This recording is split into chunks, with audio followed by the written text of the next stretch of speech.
911. Hi, my son fell in the zoo exhibit as a gorilla. There's a male gorilla standing over him. I need someone to contact the zoo, please.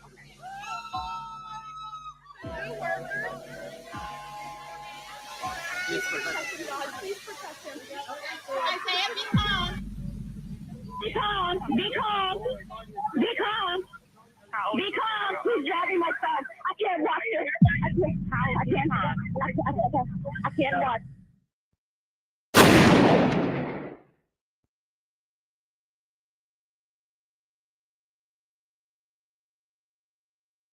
A zoo under fire for shooting and killing an endangered gorilla instead of tranquilizing him. The Cincinnati Zoo had to shoot and kill a gorilla by the name of Harambe after a child fell into his enclosure, and many thought that the gorilla posed a threat to the child. The boy is all right, but of course his mother didn't know that. It went viral. Oh great, it starts with an outbreak, Zika and Harambe.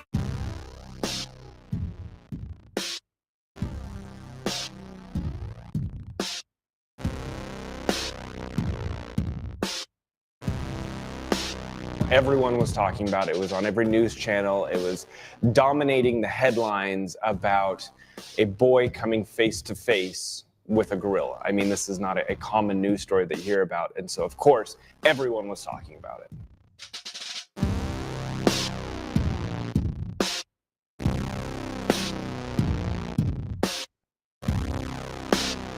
Initially, the blame was being thrown at everyone, I would say. Number one, at the mother of the child, because this kid should have never wound up inside of the enclosure, but also at the zoo for not protecting, number one, their animals better, but also why it went to deadly force.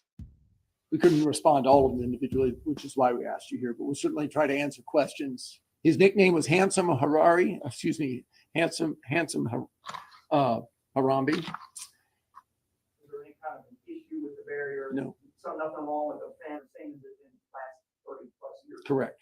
So what was the failure here then? How did the child get in? Where was the failure? Where was the breakdown? Everything was up to code. Was it parents' fault? Was it guardrail's fault? Where do you place blame? I'm not a big finger pointer. Politicians and pundits point fingers. We live in the real world and we make real decisions. People, kids, and others can climb over barriers. We work really hard to make sure that this zoo is safe and our guests are safe. We have over 1.6 million visitors a year. That said, people can climb over barriers, and that's what happened. Isn't that the point of a barrier so that people can't get over or get through them? As I said, the exhibit's safe and the barrier's safe.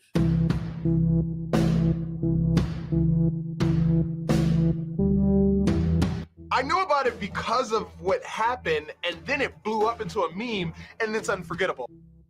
Now, fast forward to months later, and many on the internet are still creating memes that the Cincinnati Zoo is not too happy about. This story was so polarizing that whether you were on the side of the zoo, whether you were on the side of the mother, there was a meme that could fit your description of the situation. And you could put it out there. You could put any title with the picture of Harambe and it would make sense. And it crossed over from politics to parenting to keeping animals caged up. I mean, literally no topic was off limit once a Harambe picture was put into play. This animal was killed in such a manner that was so controversial that the story remains still as important today as it was in 2016. People haven't forgiven the zookeepers. People haven't forgiven the mother. People haven't forgiven. And so when you have a hot button topic like this and there's a visual representation of that topic, it doesn't go away.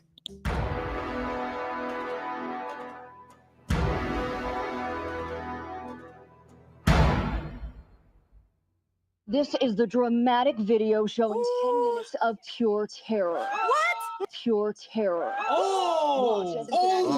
See, that's not good. It was tough to watch. And I think, you know, I'm a father. And so watching that footage and seeing the little boy tossed around, extremely scary, heartbreaking, but I think it was really the aftermath that became even more heartbreaking. After 10 minutes, a zoo worker taking aim, shooting and killing the 17-year-old endangered silverback gorilla named Harambe. They saved that little boy's life. The boy rushed to the hospital. We'll never know.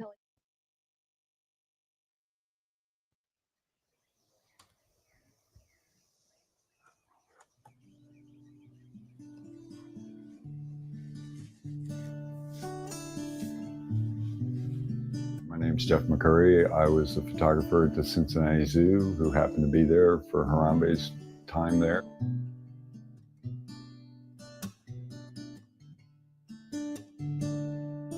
What's the magical spark of Harambe? I don't know what it is, but how we describe stars, human stars, they've got it. You just don't know what it is, but you just know it when you see it. Harambe was like that. A personality almost that drew you in to where I want to know more about you. I want to, spend time with you.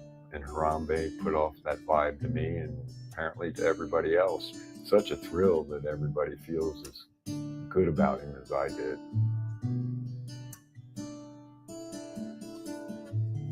To have taken a picture that all of a sudden other people say is iconic and viral, both about my picture, it blows my mind, because iconic was the goal for any photographer, but it was that goal that you knew you were never going to get.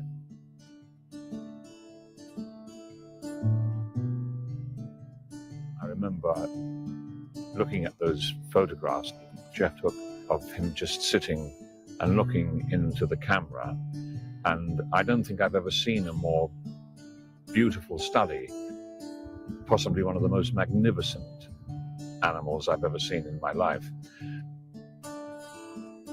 with such strength and power that, of course, should have been living in the wild.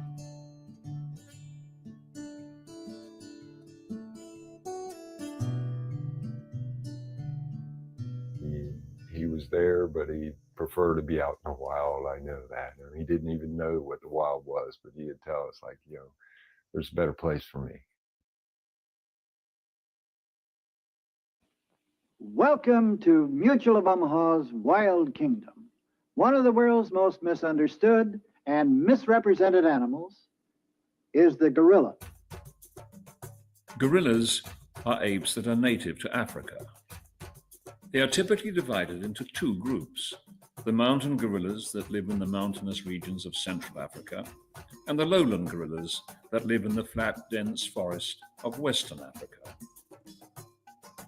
Harambe was a western lowland gorilla. There are an estimated 100,000 in the wild and around 750 in zoos worldwide. Gorillas are one of our closest living relatives, sharing 98% of human DNA. We have the same number of teeth, the same gestation period and birth, the same ears. We both have opposable thumbs, and we are classified in the subgroup of primates known as the great apes, also known as hominids. Gorillas live in troops and travel over a mile a day. They are gentle vegetarians, and in nature are important seed dispersal agents and are essential for forest regeneration, often called the gardeners of the forest.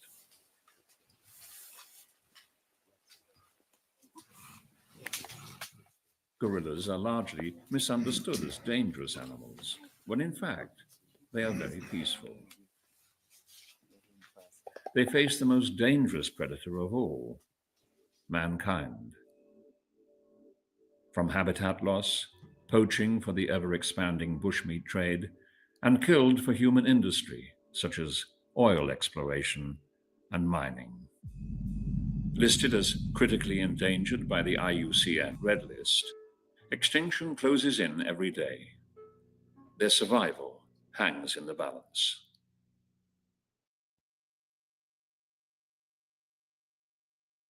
We have the winner of our contest. It's the Naming the Baby with the Gladys Porter Zoo, and it's the baby gorilla. Okay. And we've got the baby gorilla right there. Dan, that's the child you just named. Harambe. Tell us about it. Well, every morning I like to get up and run on my treadmill, and I listen to music.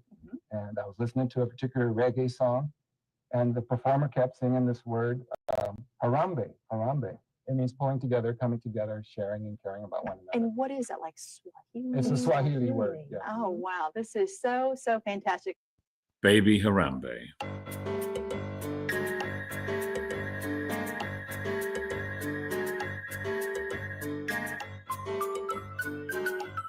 Harambe was born on May the 27th, 1999, at the Gladys Porter Zoo in Texas, to parents Moha and Kayla. Well, he was born here. In fact, I cut the umbilical cord when he was born, and he was just a little guy when he was born. His mama we didn't have her on birth control. She got pregnant a little too young. The naming of the baby gorilla contest was kind of like a PR stunt. You know, I come to find out that it's kind of like a breeding zoo. His grandmother was captured and brought to the States from Africa, and he was bred as part of a species survival plan breeding program designed by the Association of Zoos and Aquariums to keep zoos healthily stocked for exhibit. And I did have a conversation with the head of the zoo about that, and he said, "You don't understand how Harambe's value was in his ability to procreate and make more baby gorillas later on down the road. So we're a caretaker of them so that they can go off to like Cincinnati or Tampa." And they were doing that with a lot of other species too. They're basically born at the Gladys Porter Zoo, but later on they get shipped off. They tried to market him a little bit, and to give you an example, every year they have this thing called Zoofari, which is a high dollar event, but it's a fundraising event. And they had an auction, and they had a painting done by Harambe, like a finger painting. Harambe was an instant hit at the zoo, raising attendance and becoming a local icon. Harambe was just a baby when his mother Kayla and one-year-old brother Makoko were killed from a gas leak in 2002. A space heater melted a nearby chlorine container, emitting deadly gases as the gorillas, locked in cages, struggled to get out and protect themselves, but only were able to breathe in the poison. I remember when I heard about that event was, I hope Harambe made it. I hope Harambe made it. So then it makes you wonder, well, how safe are these animals in captivity? After a months-long investigation by the United States Department of Agriculture, the inspector said the charges did not violate the Animal Welfare Act. It was merely an on-the-spot penalty, one step below criminal charges. Watching his family die became a tragic precursor to a tragic life of isolation that ended in a tragic death.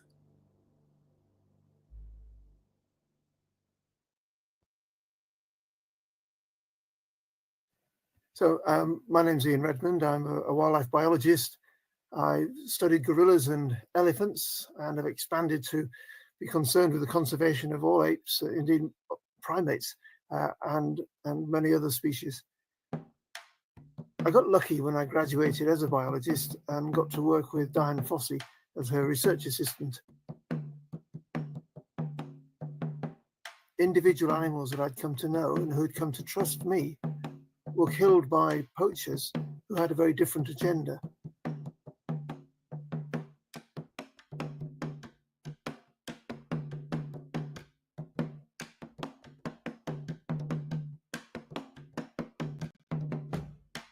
I was pushed from research, just satisfying my curiosity as a scientist, into conservation, trying to protect the very animals that I'm studying. And gorillas are keystone species in their habitat, by which I mean, if you think of when they build an arch, they build a wooden arch, they put the stones on top of the wooden arch, and the last stone is the one in the middle called the keystone, and then you can take the wood away and the stones stay upright. Keystones are really important. Take them away, the whole thing collapses. So applying that to the ecology of a complex ecosystem like a forest, some species are so important with so many ecologically dependent other species that if you remove that one species, the ecosystem would certainly degrade, if not completely collapse. So if we think of them as like the gardeners of the forest, they're pruning the trees, they're thinning out the vegetation. And the reason that gorillas are so important, one of the reasons, is that they're very important seed dispersal agents. Think of that as a recycling of nutrients and dispersing of seeds. And what makes gorillas particularly good at seed dispersal agents is that they produce a lot of dung during the night and in the morning. And as they bring those branches in, it's like folding an umbrella. So it creates a light gap in the canopy. So for any seed that is fortunate enough to be eaten by a gorilla, it gets left in a little pile of first-class organic manure, because once the dung decomposes, it's obviously very good fertilizer, under a light gap. The world is focused very much on how can we sequester and store more carbon to take it out of the atmosphere, take the CO2 out of the atmosphere, release the oxygen and store the carbon. And people are inventing all sorts of machines that might do that. But we've got a machine that evolved over millions of years. It's called a tree.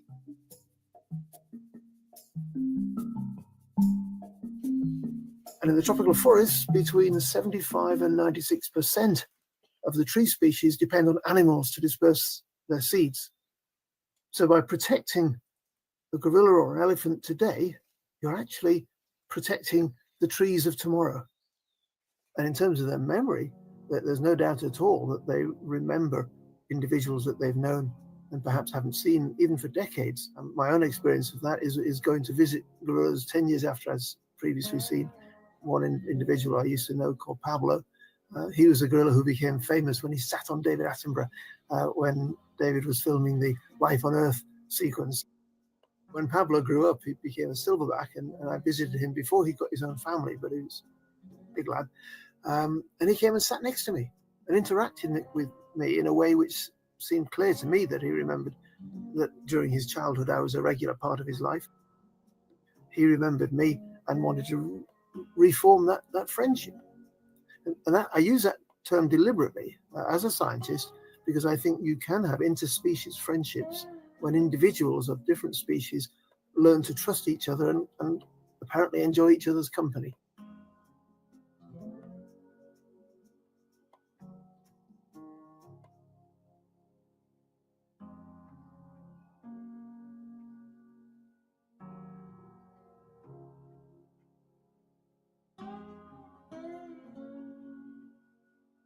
So you feel you're in a culture of cognitive beings. We're human beings, they're gorilla beings, and they're self-aware.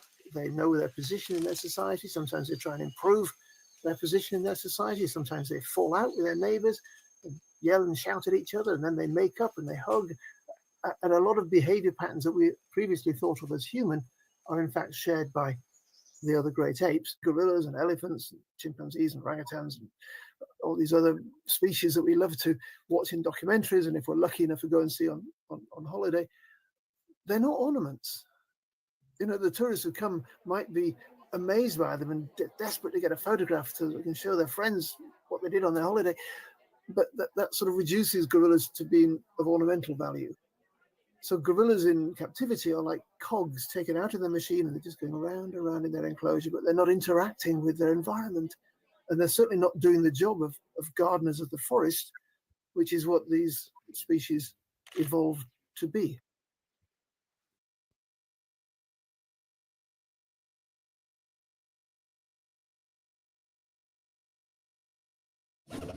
Last fall, we brought in a new silverback to the Cincinnati Zoo, and today Harambe is making his debut in the gorilla habitat. Harambe coming here is kind of like a rookie silverback in training. We got a couple of good females for him to be with, and it's going to be a fun summer of introductions for Harambe.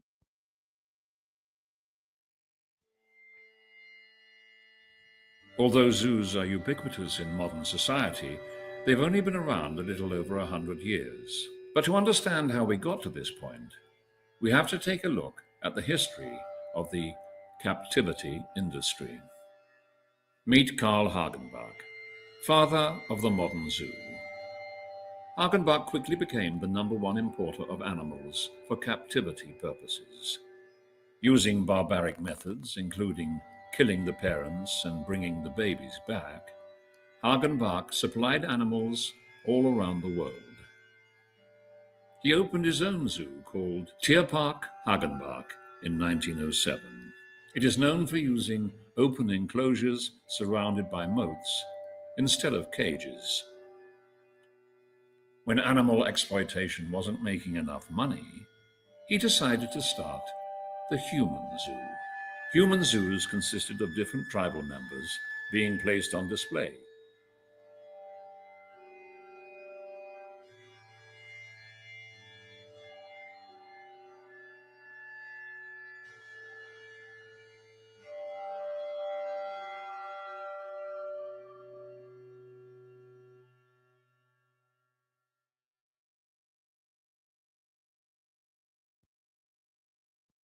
According to Thane Maynard, director of the Cincinnati Zoo, Carl Hagenbeck was hired in the 1930s to come in and help redesign the zoo.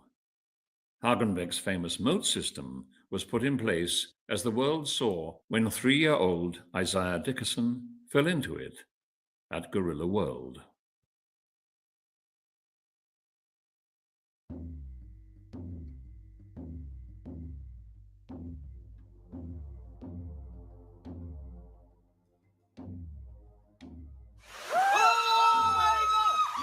Oh my God!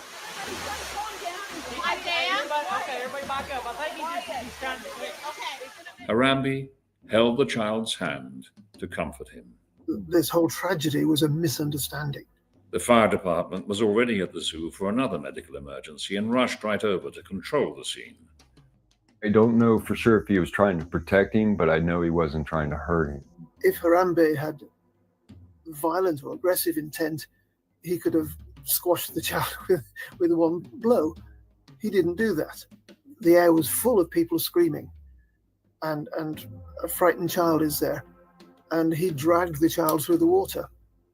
Now, that is not a human thing to do, but it is a very gorilla thing to do. When a silverback is stressed, he will rush through the family and thump somebody or grab somebody.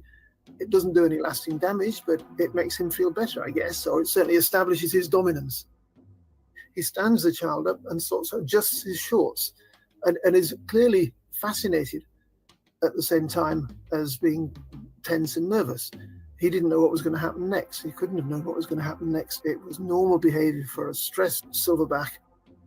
The instinct of the people watching, of course, was that he was going to hurt the boy or kill the boy, whereas his instinct was the opposite of that. People don't give credit to animals for understanding, particularly an animal that shares so many genes as we do. You know, I think this is any parent's worst nightmare come true. And to see the animal confronting the child and you know, interacting, I think, you know, you hear the screams, you hear everyone freaking out.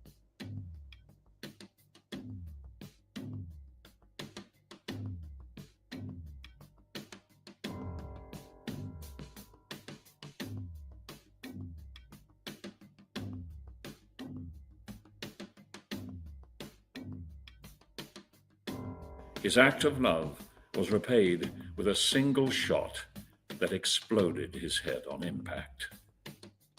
Although this incident was heralded by the zoo and zoo associations as a victory of the Dart team, the general public saw it from a different angle.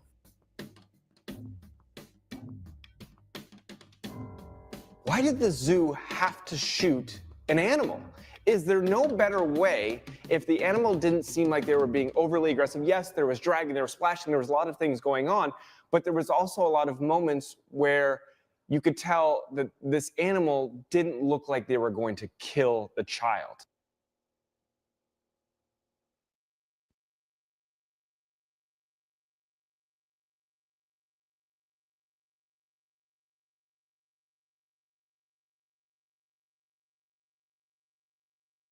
We're so excited to be at the zoo today! Are you ready?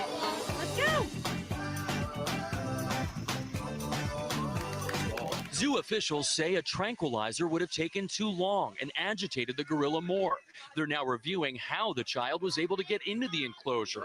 This file video shows a steel railing with wires below. That railing is followed by 4 feet of vegetation before a 15-foot drop into a moat where the child fell. The situation we have now is safe. It's the same as it has been.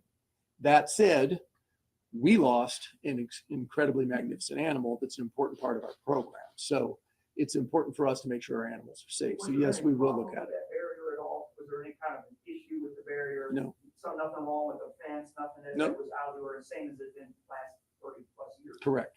Unfortunately for the zoo, the barrier was not safe, and the USDA inspection found them responsible for this tragedy. Look, the fact that a 3-year-old was able to get into that enclosure is in and of itself a problem. What was both confusing and conflicting was that the child had fallen into the enclosure. I asked myself, why was a child and their parents in a position where that accident could happen? The gorilla exhibit here remains closed, but I wanted to give you an idea of the height of that barrier that the child climbed over. This is a baby gate. The barrier was about this high, 3 feet tall. So I do blame the zoo. It had to be foolproof, and it wasn't. And they got lucky for 35 years, apparently, and finally failed. And although the USDA found the zoo barriers were not safe, making the zoo responsible, the outcry was against the mother. Petitions, death threats, local harassment by the public, and terrible memes were used to express people's anger about Harambe's death. But this anger was misplaced and ruined the family's life, forcing them off social media and into living in hiding to keep Isaiah and his siblings safe. A Change.org petition calling for them to be held responsible for not supervising their child has nearly 300,000 signatures. But his mother saying in a now deleted Facebook post, as a society, we are quick to judge how a parent could take their eyes off of their child. Accidents happen, but I am thankful that the right people were in the right place. Should the mother be charged with child endangering because her son fell into the exhibit while she attended to her 3 other children? Hamilton County Prosecutor Joe Dieters doesn't think it meets the legal definition. That parent must recklessly create a substantial risk to the health or safety of the child. Dieters says in this case, the mother is neither reckless nor negligent. It was not their fault. And, crazy stuff happens, and it happened to them, but it's not their fault. I just hope they don't feel blamed, because they're not at blame or at fault at all in any way. Happy birthday to you. Happy birthday, Isaiah. Happy birthday to you.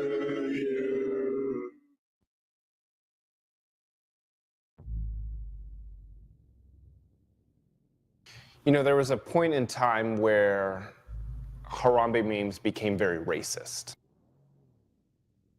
People were using Harambe and putting a really nasty twist on it, and I think that kind of put a sour note in a lot of the Harambe memes that were floating around out there, because then they just weren't funny anymore.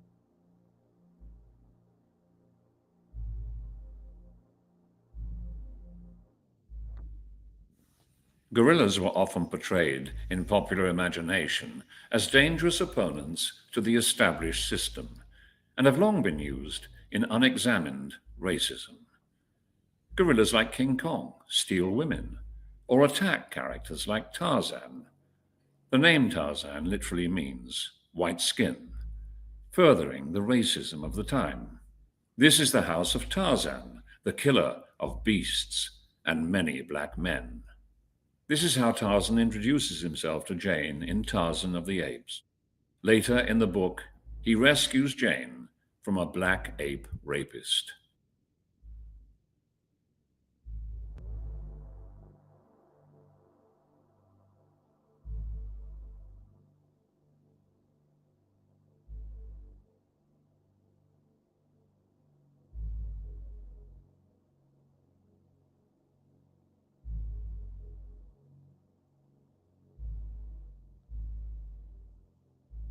In this case, the mother is neither reckless nor negligent. Had she been in the bathroom smoking crack and let her kids run around the zoo, that'd be a different story.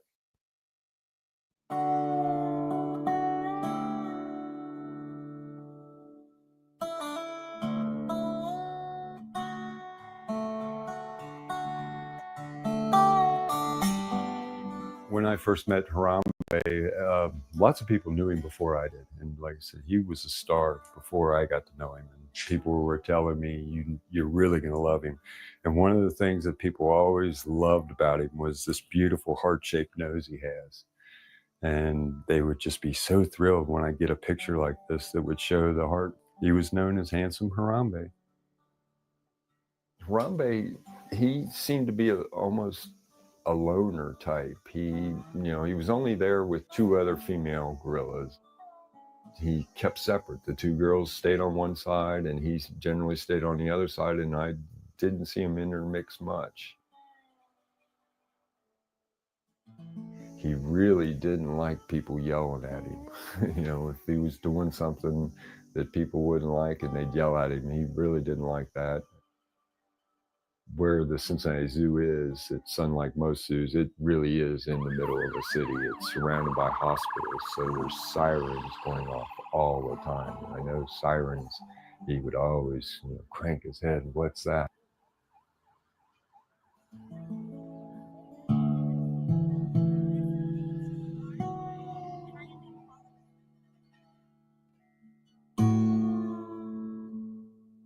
I was hit head-on by a drunk driver on December 24th, 1985. Apparently it had just collapsed completely on me.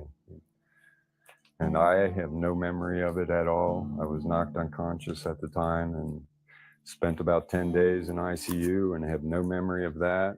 It changed my life. I went from working 60 hours a week to being disabled and being lucky that I still have my legs.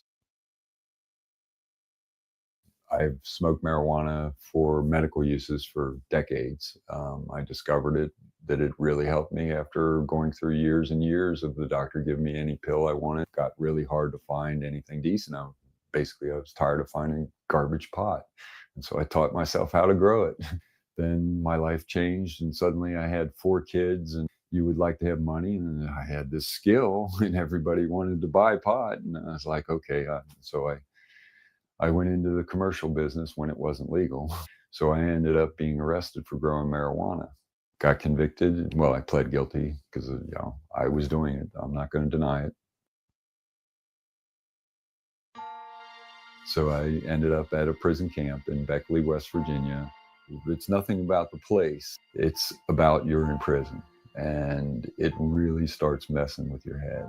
But I can't imagine having an entire life where you knew I'm never leaving. And so that was something that I brought into our relationship. I think I had a little bit of an understanding. No way I could know what it would be like to be born into captivity, but I got a little taste of what captivity was like, and I didn't like it at all.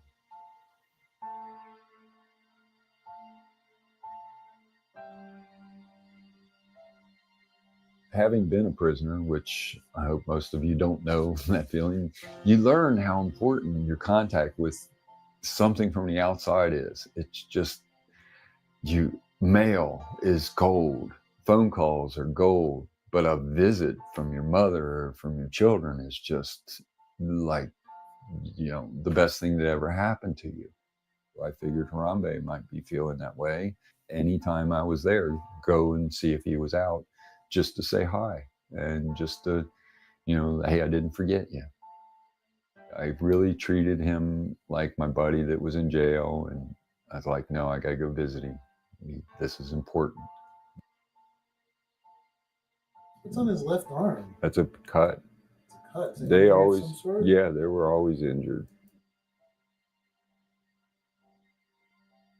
If you can't leave, you're in jail. I don't care what it is. If it's bars, glass, windows, just a sign on a boundary, you're in prison. And I am very against that. I know that it damages people and animals. And that's what we need to understand. We value our freedom. as all animals do, value their freedom, however dangerous it might be or difficult. And we put these beautiful creatures who we say we want to look after and save in prison, because that is what zoos are. Zoochosis was a word invented by my husband, Bill Travers. He was completely dedicated to examine the conditions of wild creatures in captivity, and he traveled to various zoos recording the captive situations of the wild creatures. Zoochosis was invented by him to describe the abnormal behavior of animals in zoos. Animals in captivity displayed stereotypic behavior, abnormal behavior, a psychosis of some kind. And he created this name, this word, which to me sums it up to perfection. Because I've seen in my life, as Will has and so many of us have, many, many examples of wild creatures kept in confinement, which they cannot really tolerate. It does drive them crazy. You can see by their repetitive behavior, their head twisting, their circling. Zoochotic behavior, zoochosis, is a coping mechanism. Animals in intellectually, physically, environmentally deprived and sterile environments try to cope with the fact that that's where they live. Environmental enrichment, which many zoo people will talk about, is actually a mechanism to try and deal with the sterility of the environment that the animals are compelled to live in. So in other words, it's just us trying to make things a bit better. But by describing it as environmental enrichment, the public, in more general terms, think that this is like a good thing, a benefit to the animals, but it's not. We have animals living in sterile, barren enclosures, performing zoochotic behaviors, and so we try and administer something to make it a bit better, and we call it environmental enrichment. 600 million zoo visits a year. We are fundamentally miseducating people, misleading them about what these animals are, their role in the natural environment, their role in the ecosystem, their interrelationship with other species. All of that is effectively lost. We reduce these fabulous, superb animals that we say we admire and respect so much to shadows of themselves. And I despise us for doing that.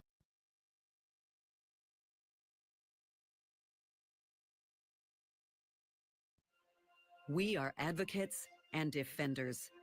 We are champions and friends. We are deep sea divers and river riders. We are scientists and researchers, and so much more. We are the Association of Zoos and Aquariums.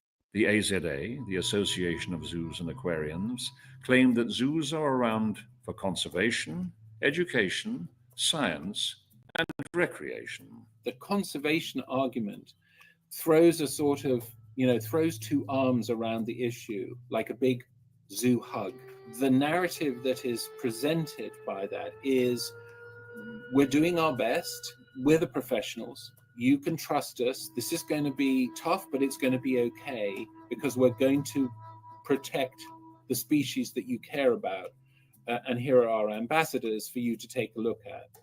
The truth of the matter is that the amount of resources, energy that goes from the zoo world into the wild is minuscule. A lot of things go on at the Cincinnati Zoo that you might not be aware of. Once a month would take us on behind the scenes tours. I just didn't know there was that many animals behind the scenes. And then to have that many animals back there, they need to be in rather small cages and just stacked on top of each other. And so that's where the birdhouse was, when I walked behind the scenes in a birdhouse and walking in a hallway that's made out of cages of birds on each side. I was just really disappointed. I was like, I've never seen these birds before, so I know they're not getting out. Maybe they do, and I didn't know about it, but it just seemed to me like they were all in the cages for the rest of their life just so they could say we have this kind of bird. There wasn't near enough room to display all of the animals they had.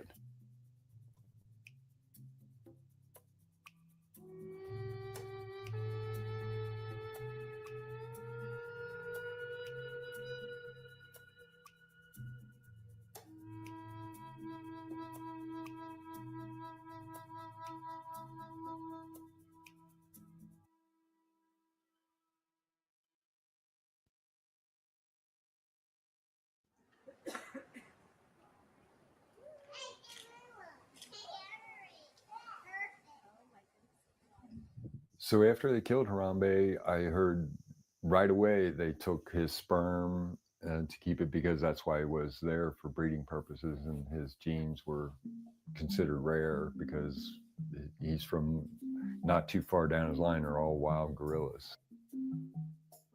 As far as his body, I have never heard what happened to his body. Once the publicly filmed bit of video stops, I remember correctly, there was about 10 minutes before his reported time of death. The details of that 10 minutes has not been released as far as I know. I've certainly not seen it. I'd be fascinated to know what, if any, internal report was done. I hope they did an investigation and analysis to see what could be learned from it.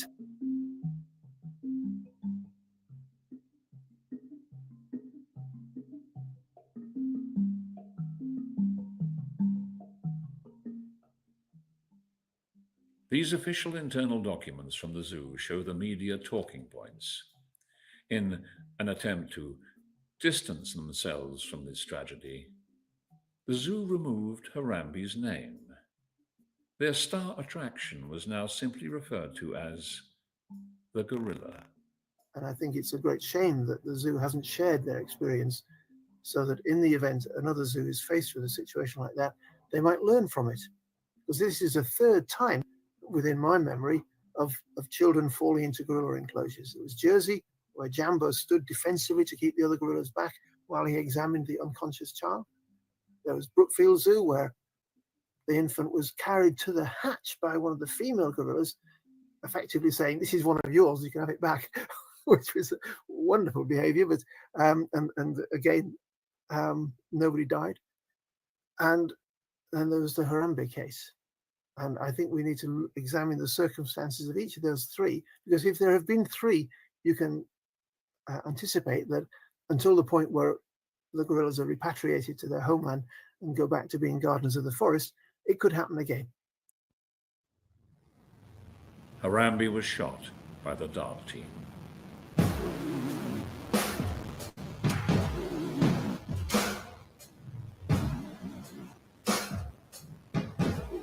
The Dangerous Animal Response Team are trained sharpshooters on the zoo staff with an arsenal of weapons stashed throughout the zoo in case of emergency.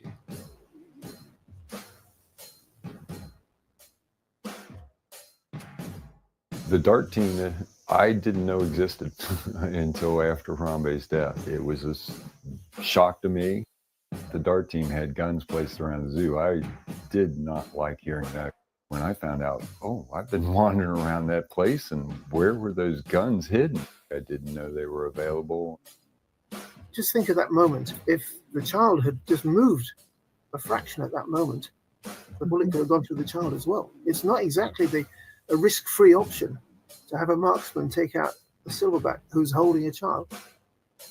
This Remington 870 shotgun is similar to what the team uses. The goal is to always stop the threat. In this case, the zoo decided the 400-pound male gorilla was the threat and the boy was in a life-threatening situation.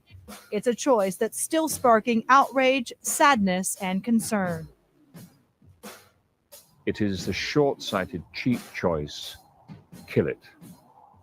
Don't try and deal with the situation in a dimensioned way. Get a gun and kill it. If the only way to stop an unwanted animal-human interaction is to kill the animal, should endangered animals ever be on display?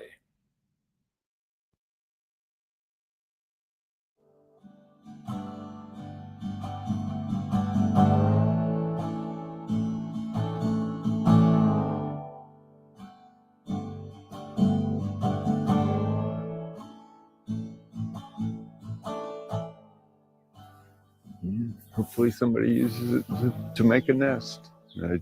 I read somewhere that they said birds love using that, and it seems like it. We know how strong hair is for how small and light it is. So instead of throwing it out in the garbage, I just throw it out here and let somebody have it.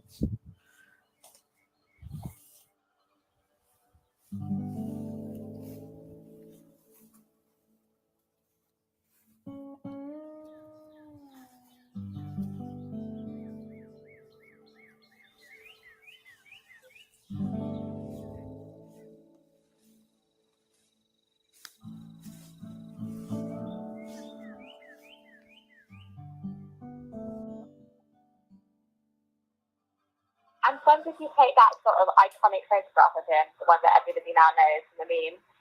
I took that the first day I met Harambe. I just figured that out about a month ago, and I was looking at the dates on the files, and it's like, wait a minute, this is the oldest date, 4/15 tax day in 2015. That was his first day out, and these are the first pictures I ever took of him.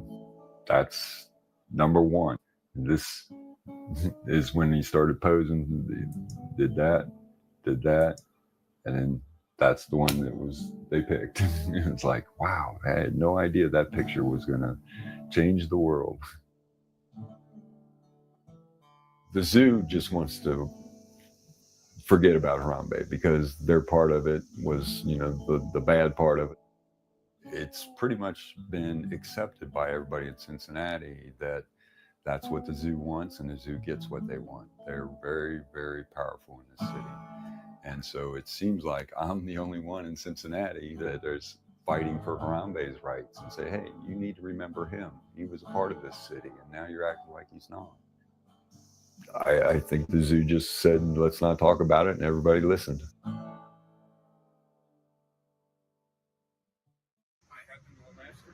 Yeah, Chuck McCurry. I'm the one that took the Harambe picture, and we're doing a documentary on him.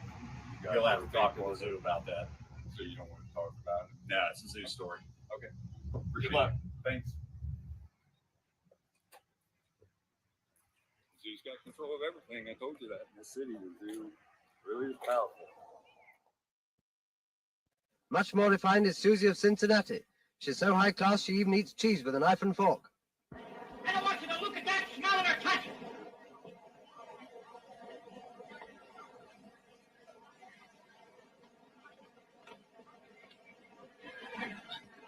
You may have The gentleman with her is a keeper, no relation.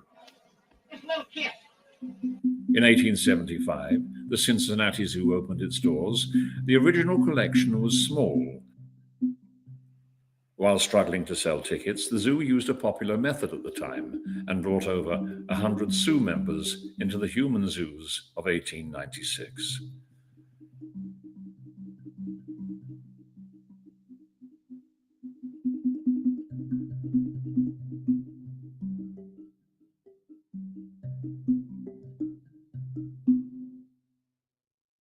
From the 19th century, as soon as gorillas were discovered, basically people were trying to bring specimens back to show to the society at home. And as that more or less corresponded with the growth of each town thinking they have to have a zoo, then there was a demand for baby apes, gorillas, chimpanzees, orangutans, gibbons, and very often they die before they got to the zoo. And to catch one, you have to kill at least two or sometimes more members of the family who might defend the infant. And if the infant dies before it gets to the zoo, you go back and kill another two or three and catch another infant. In 1973, the Endangered Species Act was passed in the United States, no longer allowing zoos to buy endangered animals or trade any money for them. As a workaround, the zoos created the SSP, a trademark program designed by the AZA, allowing each zoo to breed a specific endangered animal. Then the zoos were free to trade amongst themselves. Zoos contend that gorillas are managed for genetic control through the Gorilla Species Survival Program. This is done to maintain the zoo's viability, not the animal's survival. With the economics of extinction, zoos will see profits rise in the future as the animals disappear from the wild.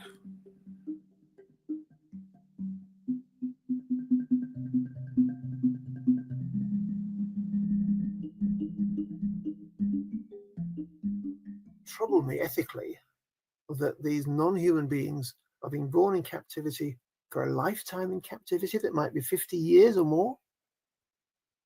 And the captivity is entirely controlled by humans who are guided by computers. So you might have a friend for life, but if the computer says, no, this gorilla is overrepresented in this population, it has to go and mate with that gorilla over there, that's where it'll go. It's like managing gorillas with like a pack of cards. You've got to shuffle them to get the maximum genetic diversity spread around. Whereas in the wild, that happens over generations. Many zoos worldwide actually will cull the endangered silverbacks if they have too many in captivity. If the SSP is only there to bolster captive populations, and zoos argue that the animals can't be reintroduced to the wild, then how can zoos claim that they are part of wildlife conservation? Today, the Cincinnati Zoo ranks as one of the top 5 zoos in the US and was known as the world's sexiest zoo because more than 50% of black rhinoceroses, white Bengal tigers, and lowland gorillas currently in captivity were born there. Animals that will be born in captivity and never know anything but concrete walls and humans staring and yelling at them from afar.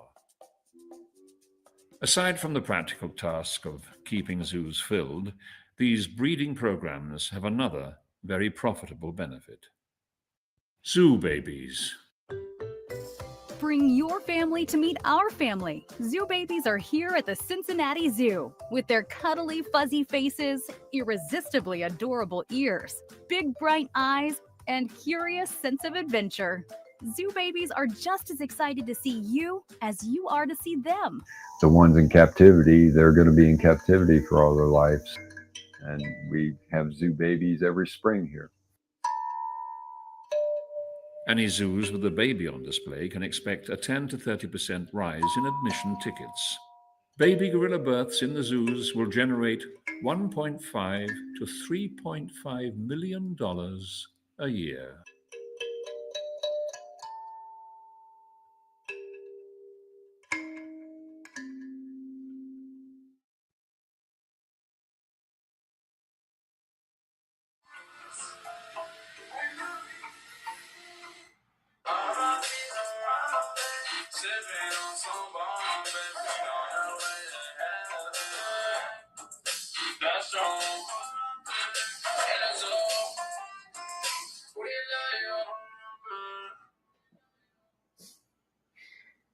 Musically, I but I listen to the words and I'm very happy with the words. Like I said, that's what's been great about this. Everything's always positive about it, love and respect. So in that form, it's great. But musically, I'd never listen to it again as a music song. But I like what he says. Tiger King may have riled a whole bunch of people up about pseudo zoo, roadside menagerie things, but the mainstream zoos, because of people like Jack Hanna,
nasty twist on it. And I think As I've seen in my life, as Will has on so many of changed, and suddenly I had 4 kids, and you would like to have money, and I had this skill, and everybody.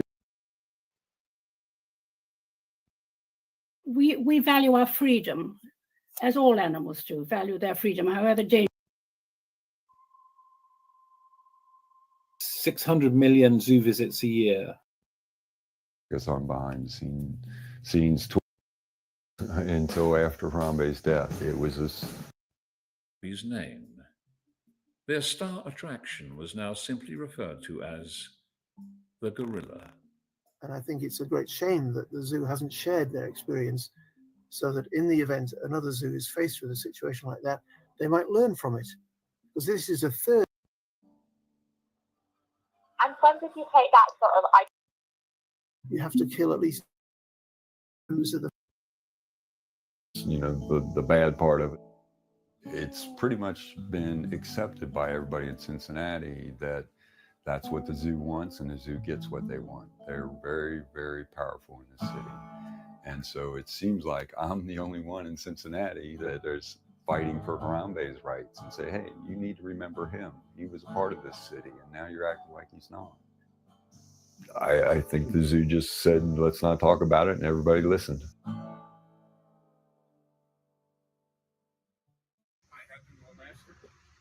Jeff McCurry, I'm the one who took the Harambe picture, and we're doing a documentary on him. You'll have to talk to the zoo about that. So you don't want to talk about it? No, it's a zoo story. Okay. Good luck. Thanks. Zoo's got control of everything. I told you that. In the city, the zoo really is powerful. Much more refined is Susie of Cincinnati. She's so high class she even eats cheese with a knife and fork. I don't want you to look at that, smell it, or touch it.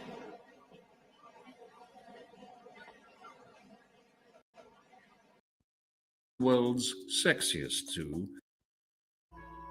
Tiger King may have riled a whole bunch of people up about pseudo zoo, roadside menagerie things, but the mainstream zoos, because of people like Jack Hanna at the Columbus Zoo, who sort of made it fun to go on ABC, CBS, NBC with a baby, this, that, or the other, just made it all very acceptable and easy. I met Julianne in her apartment, That's didn't I? right. Yeah, you brought some animals over to my house. You don't mind licking your ear? It's a bit late now, Jack. So 600 million zoo visits a year. We are fundamentally miseducating people, misleading them about what these animals are, their role in the natural environment, their role in the ecosystem, their interrelationship with other species. All of that is effectively lost. If it's educational, it's the most basic, trivial level of education. A poster outside an enclosure that has a picture of the animal, a picture of the world with a red dot on it, which tells us roughly where it comes from, and the Latin name, and then 2 lines about what it eats. I've even been to zoos where it's, got predators like lions. When you look at the what it eats, it says cattle. We are not educating people when they go to zoos. None of the creatures in zoos have freedom. They're imprisoned. They can never be who they truly are. Socially, what they eat is chosen for them, who they're with is chosen for them. When they go to bed, when they get up, and all this, nothing is ever what they want to do. And solitary animals when they should be in groups when they prefer to be alone. When you go to the zoo, the story never changes. The story only has 3 chapters: birth, life, and death. And life is broadly a sterile, meaningless existence because there are natural behaviors that cannot be performed in captivity. And therefore, the animal withdraws from those behaviors, and we're bored by it. We're bored when we see a lion just sleeping again. And I guarantee, go back the next day, what will the lion be doing? Sleeping again. And because people's attention span in the zoo is very short, studies have shown that, people spend maybe a minute, maybe 2, often less, in front of enclosures. They don't see the picture. They see the snapshot. the conclusion over the coming decades will probably be, no, we need to reintegrate these families back into their natural habitat, which is depleted of gorillas. So put them back so they can play the role that they should play in that habitat, which will help to balance the climate and regulate our weather, and sort of try and restore the damaged ecosystems which captivity really represents. Come out to the zoo, Cincinnati Zoo. There's so much fun for everyone at the Cincinnati Zoo. It's the first day I ever went back to the zoo since a couple months after Harambe happened, so almost 5 years. Went straight to the gorillas.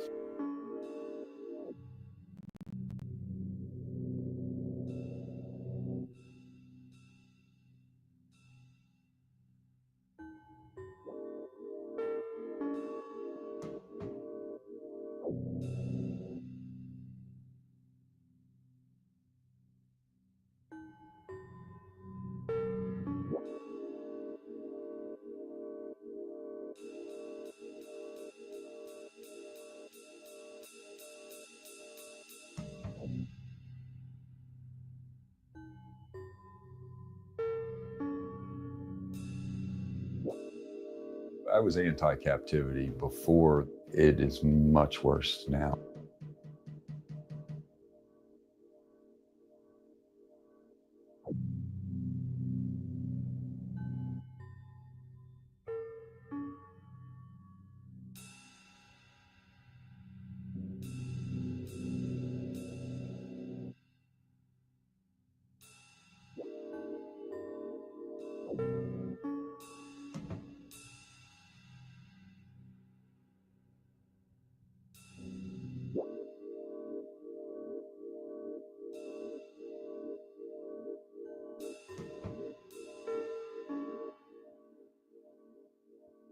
Over the hill comes Thane Maynard walking right towards us. I just acted normal, and as he walked towards me, I said, "Hey, Thane." Hey, Thane. He just completely ignored me, kind of looked up, realized who I was, and went back to his phone and started texting, never said hello. Good. What you doing here? You said I could come back after you, so I wanted to see the gorilla. Oh, you're stopped out here at the zoo. He informed me that my photo was on the wall in the security department still, and I had to get off the property. They decided they want to come back. You know, they just treat me like the king. So I know, and you've been a great guy, Doc. Back then, I know emotions were high on a bunch of other stuff, so maybe that's just what came about it. And I know that your pictures are awesome. And we all miss Harambe.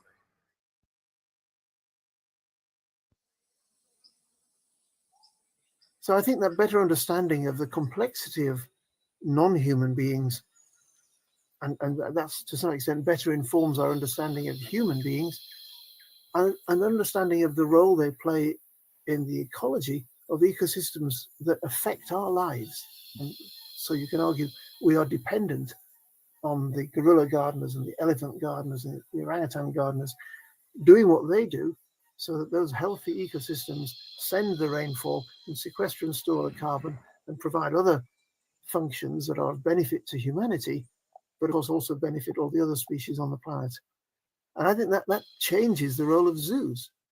In the 19th century and early part of the 20th century, people still thought these are such a fascinating creatures, let's bring them home and show them to our friends and family and educate them about them.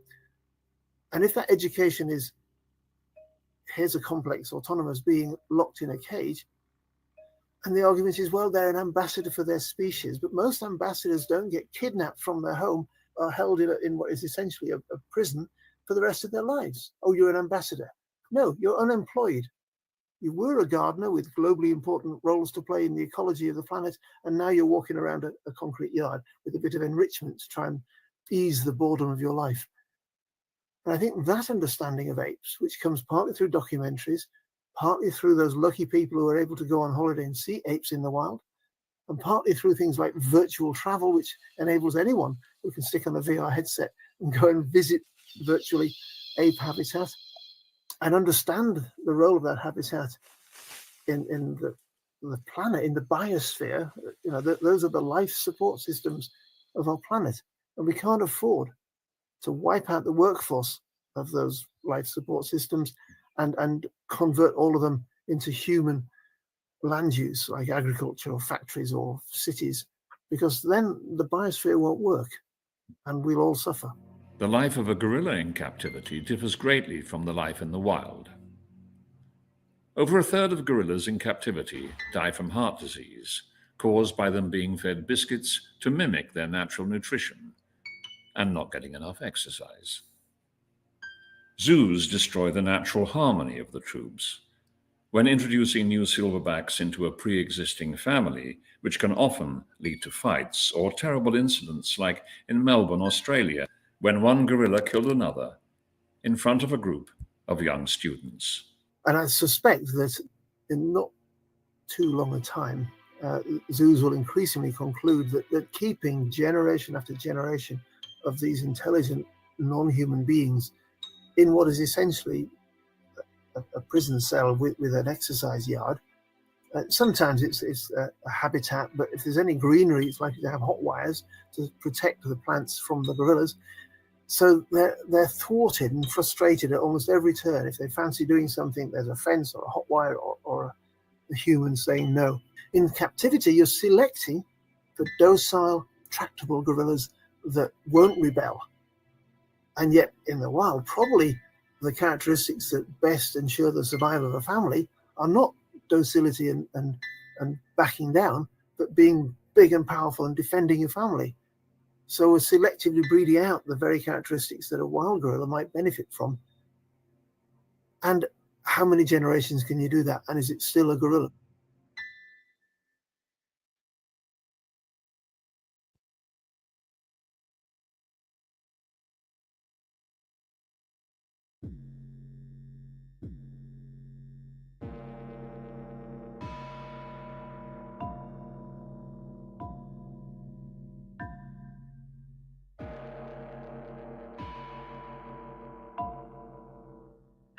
The zoo is here, and we can make an informed choice about whether we go and patronize and fund that through our buying a ticket or not, just as we did with circuses. There are no circuses with wild animals in the United Kingdom because people decided not to go.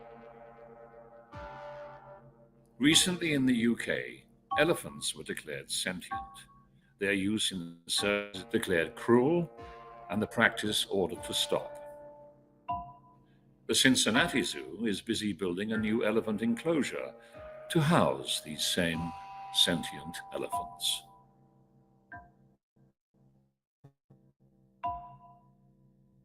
Zoos are there not for animals, they're there for humans.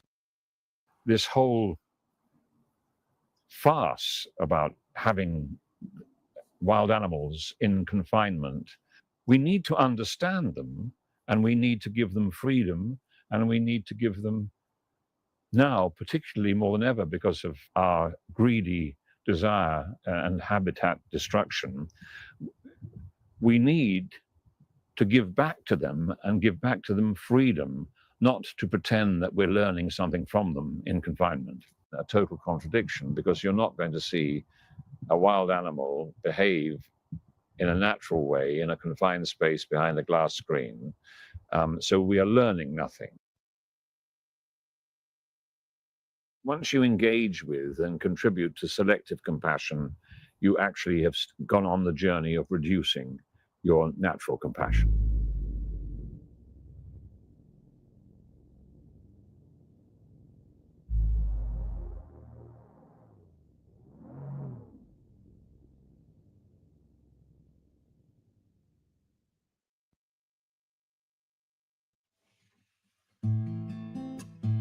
I'd never liked being called a shooter, but when you're a photographer, a lot of people call you a shooter, and I always thought, no, I don't use a gun. I don't like that term, but I hope let's change that term. The shooter is a photographer. If you're going to go shoot something, you shoot them with your camera.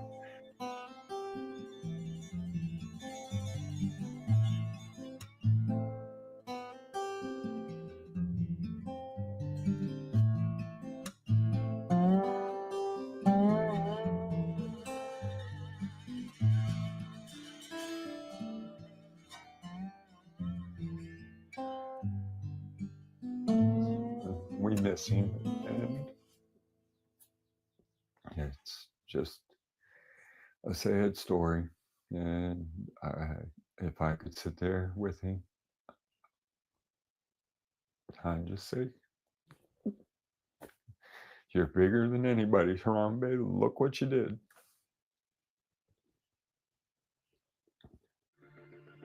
Harambe's spirit remains strong today.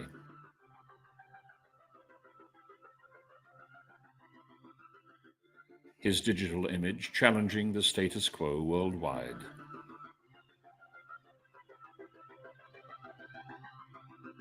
It's in the name, that if you look at what the name means, pulling together, caring for one another, helping one another. Harambe really means putting the community ahead of the individual. The next generation is more passionate than our generation is, and has been. Conclusion over the coming decades will probably be, no, we need to reintegrate these families back into their natural habitat, which is depleted of gorillas. So put them back so they can play the role that they should play in that habitat, which will help to balance the climate and regulate our weather, and sort of try and restore the damaged ecosystems which captivity really represents. Keystone species that we keep in captivity to show our kids, basically for informational education, we need to inform them differently. This isn't acceptable. Harambe's death sounded an alarm internationally that what we are doing to animals is wrong. Around the world, we are seeing a growing consciousness of people wondering how we can change this.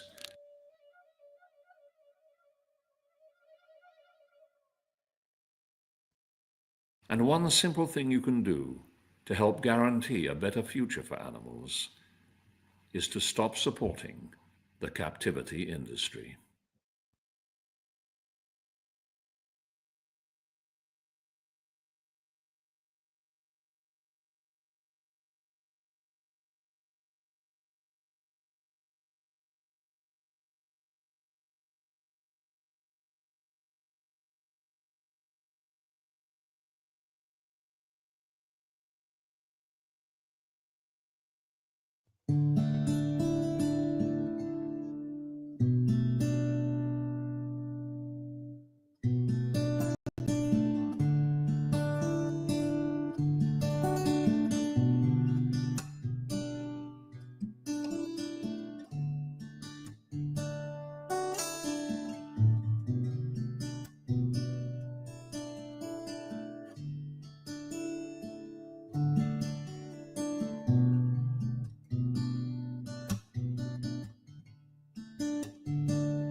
Forgive us, Harambe, Harambe, Harambe. Forgive us, Harambe, Harambe, Harambe. Forgive us, Harambe.